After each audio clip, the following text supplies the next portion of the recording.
My husband slapped me at a family barbecue. His teenage nephew saw it and said 6 words that ended everything. We'd been married 3 years. The hits started small. A shove when dinner wasn't ready. A grab that left bruises I covered with long sleeves. Always when we were alone. Always followed by apologies and promises it wouldn't happen again. His family adored him. Golden boy, successful accountant, volunteers at church every Sunday, coaches Little League on weekends. I was the lucky one who caught him, according to his mom. She told me that at our wedding reception while he smiled and squeezed my hand so tight my fingers went numb. Last Saturday, his parents threw this huge backyard barbecue.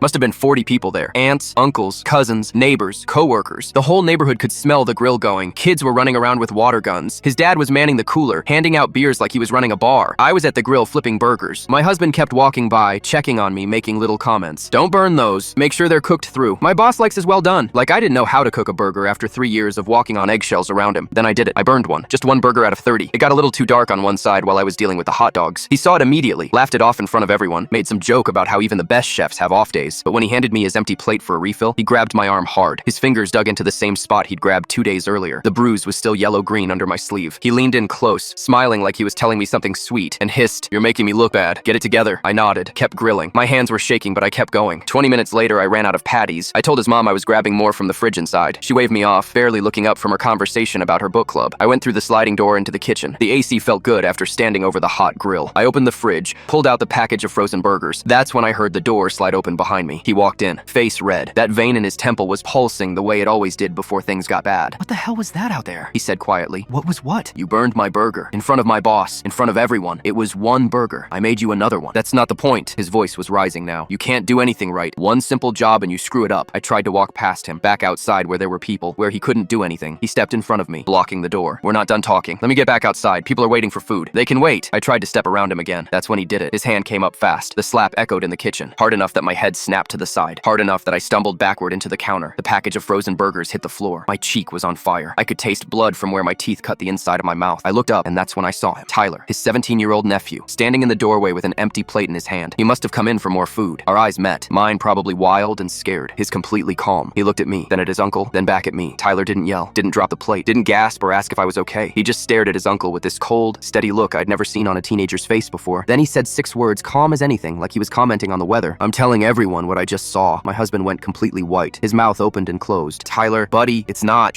You don't understand." Tyler didn't respond. He turned and walked straight back outside. My husband started after him but stopped at the door, probably realizing how bad it would look if he chased down his nephew. I heard Tyler's voice outside, calm and clear. "Dad, Mom, Uncle just hit Aunt Sarah in the kitchen." Then silence. Complete silence. Even the kids stopped screaming. Then footsteps, lots of them, headed toward the house. 30 seconds later, the entire family came inside and saw my face, my split lip, and my husband standing there with nowhere to hide. I filed for divorce the next morning.